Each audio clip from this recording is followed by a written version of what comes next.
అందరికీ నమస్కారం. నా పేరు తారకేష్. నేను neat aspirants and medicos parents association Andhra Pradesh రాష్ట్ర వర్కింగ్ ప్రెసిడెంట్ను. మిత్రులారా, ఈరోజు ఒక హాట్ టాపిక్తో మేము ముందుకు రావడం జరిగింది. ఆ హాట్ టాపిక్ మరేదో కాదు, నీట్ ఎగ్జామ్ డిఫికల్ట్ లెవెల్ గురించి. చాలామంది పేరెంట్స్లో ఉన్న ఉత్సుకత, క్యూరియాసిటీకి సమాధానంగా ఈరోజు ఆ అంశం మీద, పేపర్ డిఫికల్టీ లెవెల్ మీద వీడియో చేస్తున్నాం. వీడియో చూసే ముందు దయచేసి పేరెంట్స్ అందరికీ ఒక విజ్ఞప్తి. మీరు ఏదైతే ఈ వీడియో చూస్తున్నారో ఇది neat aspirants and medico parents association అధికారిక యూట్యూబ్ ఛానల్. సో నీట్కు సంబంధించిన విషయాలన్నీ కూడా ముందు ఈ యూట్యూబ్ ఛానల్లో ఒకే చోట సమస్త సమాచారం కూడా ఉంచడం జరుగుతుంది. ఇది పేరెంట్స్కు, నీట్ విద్యార్థులకు ఎంతో ఉపయోగకరమైన ఛానల్. సో నీట్ విద్యార్థులకు, పేరెంట్స్కు ఒక విజ్ఞప్తి, దయచేసి ఈ యూట్యూబ్ ఛానల్ను మీరు వెంటనే సబ్స్క్రైబ్ చేసుకోండి. అలాగే ఒక లైక్ కూడా ఇచ్చేయండి.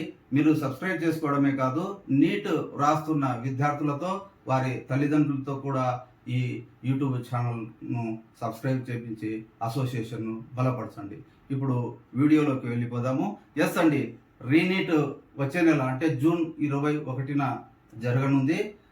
విద్యార్థులకు సంబంధించి విద్యార్థులు పుస్తకాలతో కుస్తీ పడుతూ వాళ్ళ చదువులు వాళ్ళు చదువుతున్నారు. ఆ సమస్య ఏమి లేదు. కానీ బయట ఉన్న పేరెంట్స్ చాలా టెన్షన్తో ఉన్నారు, చాలా ఉత్సుకతతో ఉన్నారు, చాలా క్యూరియాసిటీతో ఉన్నారు. రీనీట్ పేపర్ డిఫికల్ట్ లెవెల్ గురించి, ఎంత ఈజీగా వస్తుందా పేపరు, మోడరేట్గా వస్తుందా, టఫ్గా వస్తుందా, లేదా మోడరేట్ టు టఫ్గా వస్తుందా, లేదా ఈజీ టు మోడరేట్ వస్తుందా అంటూ ఈ రకరకాల చర్చల్లో తల్లిదండ్రులు మునిగిపోయారు.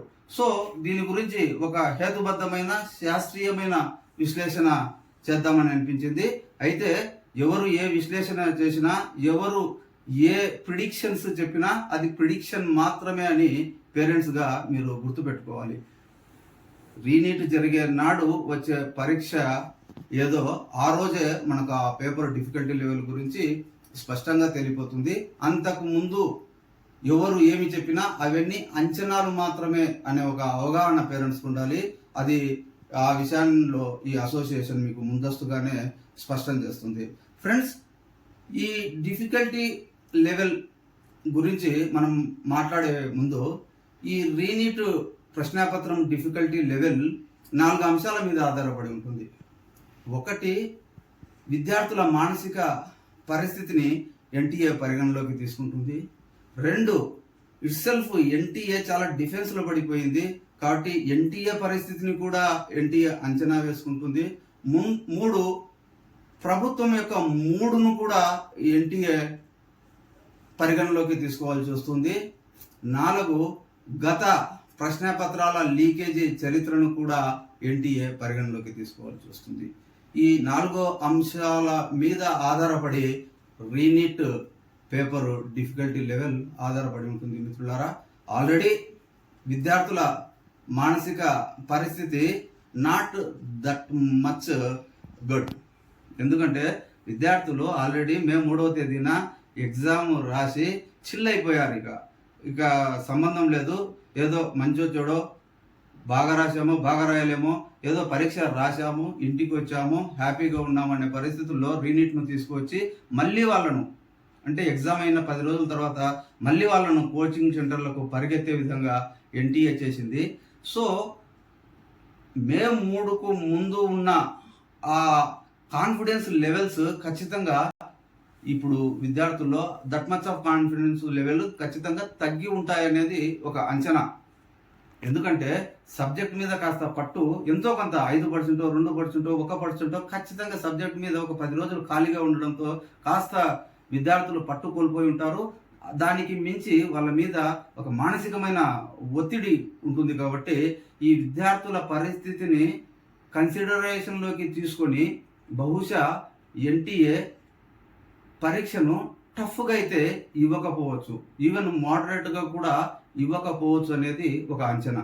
2, ఎన్టీఏ యొక్క స్థితి తనకు తాను రివ్యూ చేసుకుంటే ఎన్టీఏ ఇప్పటికే పరీక్ష సరిగ్గా జరపలేక లీకేజీకి ని అరికట్టలేక చాలా అప్రతిష్టను మూట కట్టుకుంది, చాలా అభాసు పాలైంది ఎన్టీఏ. సో ఇలాంటి పరిస్థితుల్లో మళ్ళీ రీనీట్ను టఫ్గా ఇచ్చేసి ఎగ్జామినేషన్ సెంటర్స్ నుంచి పిల్లలు ఏడ్చుకుంటూ వచ్చే పరిస్థితిని తీసుకొచ్చి మళ్ళీ ఆ పిల్లలు ఏడ్చే వీడియోలు ఇవన్నీ వైరల్ అయ్యి ఎన్టీఏను విమర్శను చేసే, ఎన్టీఏ వైపు వేలెత్తి చూపించే విధంగా ఎన్టీఏ చేసుకోకపోవచ్చు, అలా ఎన్టీఏ ప్రవర్తించకపోవచ్చు. కాబట్టి ఎగ్జామినేషన్ టఫ్గా ఉండే అవకాశము లేనట్లే అనిపిస్తుంది. ప్రభుత్వం యొక్క ప్రభుత్వం కూడా సంబంధం లేకపోయినా ఎన్టీఏ యొక్క ఉదాసీన వైఖరి ఫలితంగా ప్రభుత్వము మాట పడింది. ప్రతిపక్షాలు విపరీతంగా ప్రభుత్వాన్ని విమర్శిస్తున్నాయి, రాజకీయ పార్టీలు ప్రభుత్వాన్ని విమర్శిస్తున్నాయి, సంస్థలు ప్రభుత్వాన్ని విమర్శిస్తున్నాయి. సో ప్రభుత్వము ఎలాగో వచ్చే సంవత్సరం నుంచి నీట్ ఎగ్జామ్ను కంప్యూటర్ బేస్డ్ టెస్ట్గా మారుస్తున్నారు కాబట్టి ఈ సంవత్సరం ఎలాగోలాగా ఈ రీనీట్ను పకడ్బందీగా నిర్వహిస్తే చాలు, ఈ గండం గట్టెక్కాలనే పరిస్థితి ప్రభుత్వంది. సో ప్రభుత్వము లేనిపోని సలహాలు ఎన్టీఏకు ఇవ్వకపోవచ్చు, టఫ్గా ఇవ్వండి లేకపోతే మోడరేట్గా ఇవ్వండి అనే ఇలాంటి సూచనలు ప్రభుత్వం నుంచి రాకపోవచ్చు. బహుశా ప్లెయిన్గా ప్రశ్నాపత్రము ఉండాలని ప్రభుత్వం యొక్క మూడు ఉండొచ్చు అనేది ఇది ఒక అంచనా. 4 చాలా ఇంపార్టెంట్, గత లీకేజీల చరిత్రను కూడా కాస్త చూస్తే మనకు ఇప్పుడు ఏం జరగచ్చు అనేది అర్థమవుతుంది. గతంలో 2015లో all India pre medical test 2015లో లీక్ అయి రద్దయి మళ్ళీ రీటెస్ట్ పెట్టారు. రీటెస్ట్ పెట్టినప్పుడు అసలు టెస్ట్ కంటే అంటే ఎగ్జామ్ కంటే కూడా రీటెస్ట్ అనేది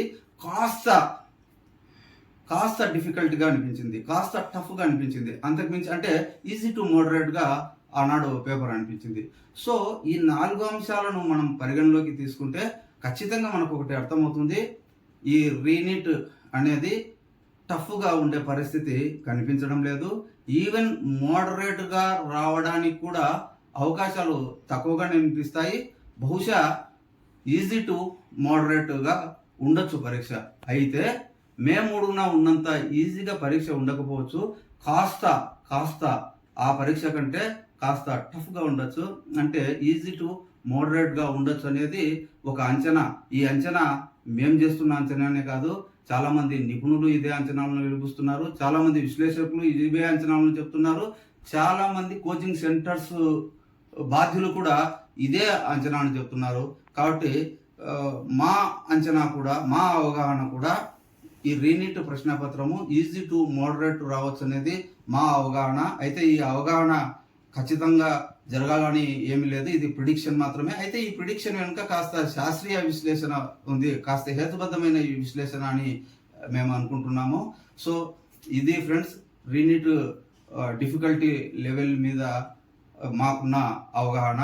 సో మరొక్కసారి పేరెంట్స్కి అందరికీ విజ్ఞప్తి, దయచేసి ఈ అసోసియేషన్కు సంబంధించిన యూట్యూబ్ ఛానల్ను సబ్స్క్రైబ్ చేసుకోండి, లైక్ చేయండి, అసోసియేషన్ను బలపరచండి. Thank you.